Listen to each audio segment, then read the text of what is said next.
Welcome to the latest edition of the Daily Knockdown. I am Michael Daly, and to start off this episode, we're going to get into Adrien Broner pulling out of his fight for this Saturday against Omar Figueroa. This news came as a surprise to many.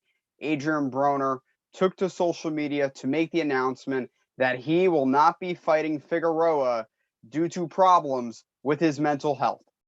A lot of people have criticized Broner for this because of the late notice aspect of it, as well as people don't know if Broner is telling the truth about his mental health. I am not one of those people. I will not criticize Adrien Broner for this. However, I'm not a big fan of the timing of it. I do think that as a professional boxer at a championship level, which is what Broner once was at in his career, you need to understand what you're signing up for. You're signing up for not only something that is physically draining, but you're also signing up for something that is mentally draining to you. So I'm not a fan of the late notice part of it. I think that probably could have been done much sooner.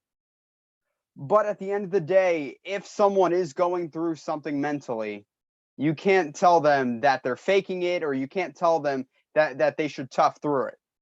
Because you know what? It's probably a good thing that Adrien Broner is taking the time out of his life, the time out of his career, to focus on this mental anguish, his mental health issues.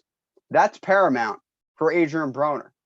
He has been suffering through mental health for a long time, and the fact that now he is taking a considerable amount of time to himself to work on it, I think is commendable. And at this point in time, the only thing we can do as a collective community in boxing who are on the outside looking in is just hope that he gets better, and hope that one day Adrien Broner can find himself in a boxing ring, main eventing, and doing what AB does best, which is putting on a show. Many people love watching Adrien Broner fight because he was a former champion, because he was someone who the boxing community looked at as a future pay-per-view star. Unfortunately for Broner, he never really became the star that everyone wanted him to be and everyone expected him to be, partly because he put that pressure on himself. Adrien Broner said, "I am Floyd Mayweather 2.0. I'm going to be the very next pay-per-view star in boxing." Was he that pay-per-view star? No. But he was a world champion in 3 weight classes: 130 pounds, at 135 pounds, 140 pounds, and 147 pounds. It's actually 4 weight classes he was a world champion at. You have to give him credit for what he has done throughout his boxing career. And one thing I want to hit on in his message was that he spoke about how even if he never steps in another boxing ring, he's a Hall of Famer. I think he's a borderline Hall of Famer right now. If he never fights again, I think he's a borderline Hall of Famer. I don't know if he actually gets in, because the biggest win in his career is Paulie Malignaggi. Is that enough to get you in to Canastota, New York? I don't think it is. Yes, he was a dominant fighter at 130 pounds and eventually in the lightweight division before he made that 2 weight class jump up to 147 pounds in 2013 when he took Paulie Malignaggi's belt. But if you look at right after his win over Paulie Malignaggi, he lost to Marcos Maidana, and he really hasn't been the same since. That trajectory fell tremendously for Adrien Broner. He just was never the same fighter. He could never get to the point where he could be a top pound for pound fighter. He was a very good fighter after that, and he even won several world titles after it. But if you look at the last 5 years or 6 years of his career, I mean, he fought guys like Ashley Theophane. Yeah, he beat Ashley Theophane, but I wouldn't say it was a victory that would be looked upon as one of his best. And even his most recent win over Giovanni Santiago, that was a win that Santiago felt he should have won. And Santiago felt that he came up on the wrong side of the judges' decisions in Connecticut in February 2021. It's not like Adrien Broner is winning fights via stoppages anymore. These are close fights, or they are losses to very good fighters. And the fight before his win over Santiago was against Manny Pacquiao. And we all know how that went. He did not win that fight. He said he did, but Manny Pacquiao won that fight handily, and Adrien Broner just really wasn't in the fight. It's just a shame what has become of Adrien Broner's career. It really is. And at this point in time, the only thing you can do is just hope that he gets the help he needs. Because today, on Monday morning, when he made this announcement, it was a cry for help. And you feel for the guy. Because I don't think he wanted to pull out of his fight on 5 days' notice. Who really wants to do that? Because then you lose out on money. You put your opponent in a tough spot. You put Showtime in a tough spot. You put PBC in a tough spot. And you put the fans in a tough spot. So now, in the future, the fans may say, you know what? I don't want to go see AB fight because I don't know if he'll make it to fight night. Of course, Adrien Broner would not want to do that. But he has to put himself first. And he's doing that. Since Adrien Broner is no longer fighting, the show had to go on for Showtime. They had to put on a fight. They had to put on an entire card to keep that card intact. So, Omar Figueroa, he had a contingency plan. Showtime, PBC, they also had a contingency plan. Sergey Lipinets will be stepping in for Adrien Broner. I like this fight. This is a very good fight. I think Omar Figueroa will get a win here. It's been a long time coming since Omar Figueroa has been a world champion and has been one of the best fighters in boxing. It's been almost 10 years since anyone could have said that Omar Figueroa is a top flight fighter. It's been a long time. And I think Omar Figueroa is out to prove that maybe he can fight for a world title at 140 pounds, because this will be a junior welterweight title eliminator. Sergey Lipinets, he is not someone to sneeze at.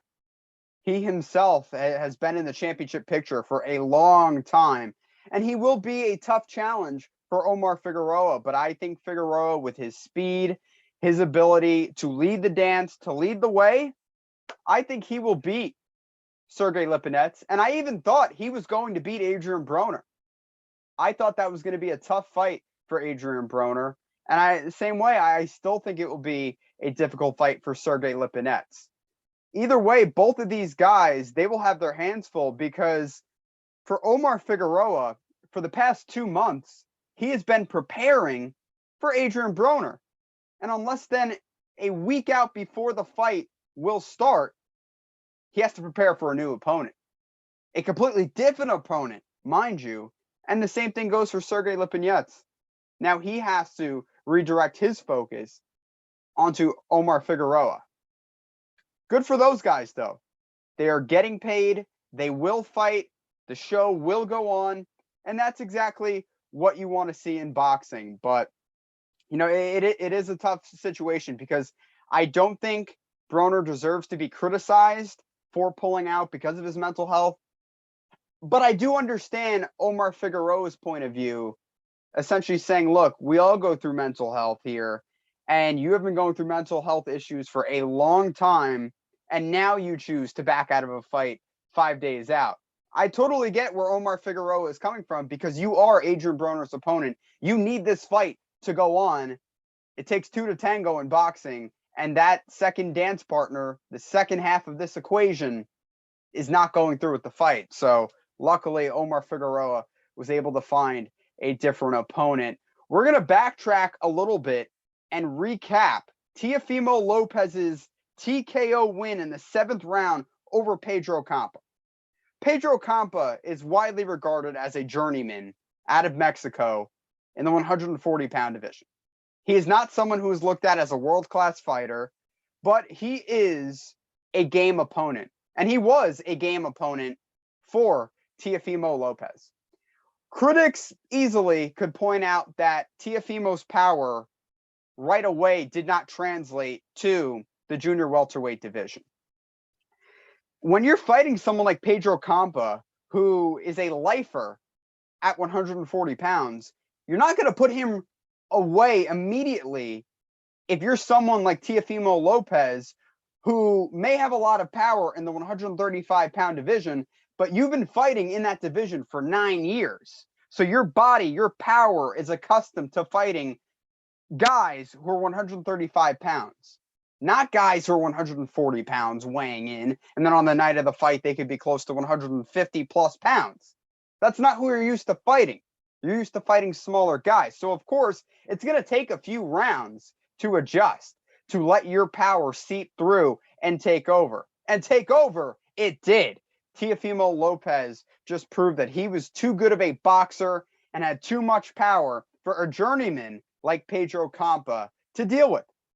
And that's not being disrespectful by calling Pedro Campa a journeyman whatsoever, but there's a reason why Teofimo Lopez selected Campa as his first fight to ingratiate himself in the 140-pound division.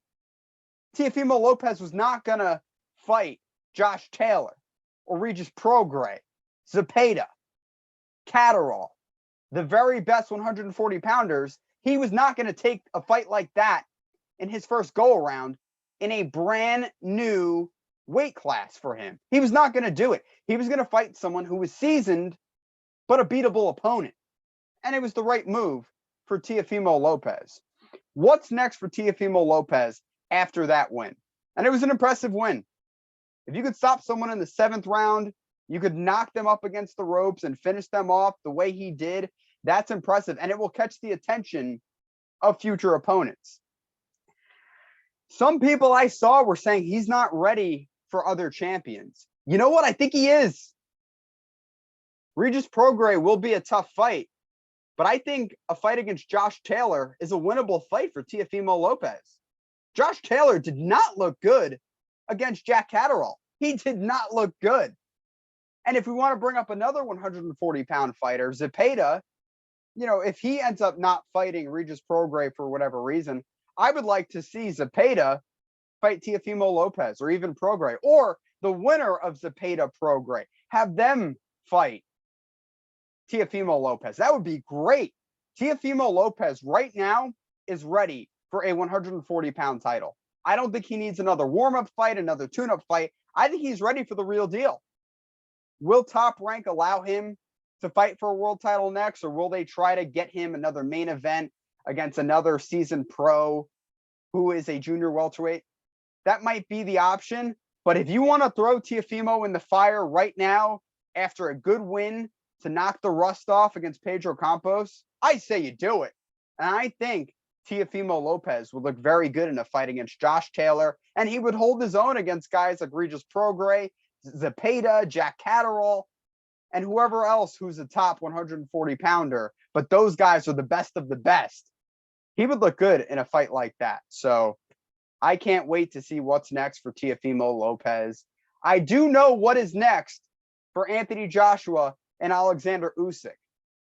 They will be fighting on Saturday in a heavyweight world title match, a rematch from their September 2021 fight in which Alexander Usyk won. And guys, I gotta say, it doesn't matter that AJ left Robert McCracken behind and decided to go with Robert Garcia as his new trainer. It won't matter. Alexander Usyk is the real deal. He is legitimate, and he showed why he was such a world-class technical boxer at 200 pounds for many, many years. From 2013 up until 2019, when he made that leap to the heavyweight division, he was a beast as a cruiserweight, and he really hasn't skipped a beat as a heavyweight. You could say, well, he's not stopping guys as frequently. Well, okay. But as a cruiserweight, he was beating Marco Huck, Myers Breedis, Michael Hunter, Tony Bellew. Those are great names to have and to get you ready to move up to that next level, the heavyweight division. Alexander Usyk, he showed in the first fight against Anthony Joshua last September that you can expect to box with Alexander Usyk for 12 rounds and win. You just can't do it. I don't know if it was Robert McCracken's game plan or AJ's game plan, But clearly, it was the wrong one. This time around, with a new training camp for Anthony Joshua, with a new trainer and Robert Garcia, I think Anthony Joshua will be very aggressive. I also see him going for broke. And Anthony Joshua, in his prime, he was one of the greatest closers in boxing. He was a shark. When he smelled blood in the water, he was going to put you out. It didn't matter what you did. It didn't matter if you tried to tie him up, to hold on to him. He was going to get you out of there. He was going to finish you. Lately, though, he just hasn't been able to do that because I think he has been exposed. Now, he did it against Kubrat Pulev. I give him credit for that. But then you look at Andy Ruiz in their first fight, he had Andy Ruiz hurt, and then he ended up getting finished a few rounds later after he was initially dropped. And then in the second fight against Ruiz, he fought very tentatively. He was sticking and moving with the jab. He fought a smart fight, but that same shark wasn't there. He was fighting to win as opposed to fighting to stop his opponent. And there's a difference there. Now I think in this fight against Usyk in a rematch where his back is against the ropes, literally and figuratively, he has to go for broke. He has to get a finish here. He has to hurt Usyk, which, you know, he landed some solid shots on Usyk in their first fight last September, but it wasn't enough to win. This time around, he can't try to outbox the boxer. He can't try to jab with a jabber. You just can't do it. And I don't think Anthony Joshua will try to do that. But ultimately, though, you're facing someone in Alexander Usyk who is a decorated Olympian, a decorated amateur, and a world-class professional. He has seen guys try to rush him before. Good luck with that. You're going to have trouble if you're Anthony Joshua, whether you try to outbox him or you try to get super aggressive and use your size advantage, because Alexander Usyk has seen it all before. He has seen it all, and he has done it all. Alexander Usyk is going to win via unanimous decision. I do think it will be a bit of a closer fight. Some judges may even have it a split decision, or it may be a split decision based on how some judges rule the fight. They might pick Anthony Joshua to win. But ultimately, though, I just think at this moment in time, in Alexander Usyk's career, he is just too technical for Anthony Joshua to make up that ground in almost a year. He just is. He's too good at this point in time. So I think he's going to win this rematch. He's going to be 2-0 against Anthony Joshua. And if Anthony Joshua loses, I don't know what's next for him. Will he retire? Will he try to fight another big name in British boxing? Maybe Derek Chisora? Who knows what's next for him? What I think will be next for Alexander Usyk is a fight against Tyson Fury.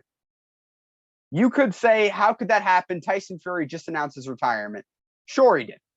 Yeah, he announced his retirement, but he also in the past has announced his retirement and came back to fight.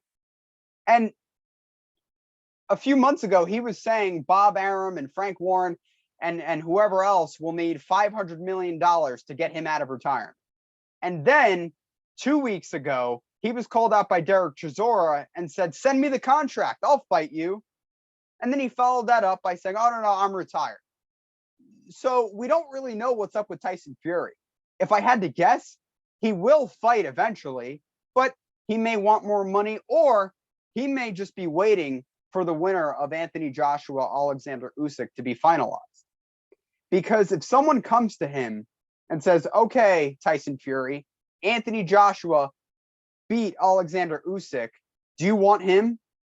I think Tyson Fury takes that fight. And the same thing with Alexander Usyk. Tyson Fury is a technical boxer. He's 6'9", almost 300 pounds, and he'll be fighting someone who is also a very technical world-class boxer.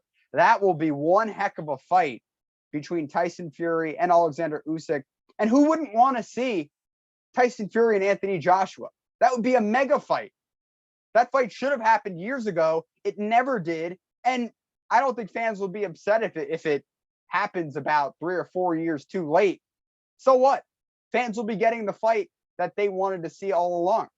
So Tyson Fury, I don't know if he will actually be retired. I don't think he will be, because I think if the right fight is out there, he will take it. And that right fight will be the winner of Usyk-Joshua. I think the winner will be Usyk, but even if it's Joshua, Fury will take that fight. That's a great fight for Tyson Fury, and I think he should take it. That is all for this edition of the Daily Knockdown. Make sure you subscribe to my YouTube channel and you like this video. We'll see you next week on the Daily Knockdown.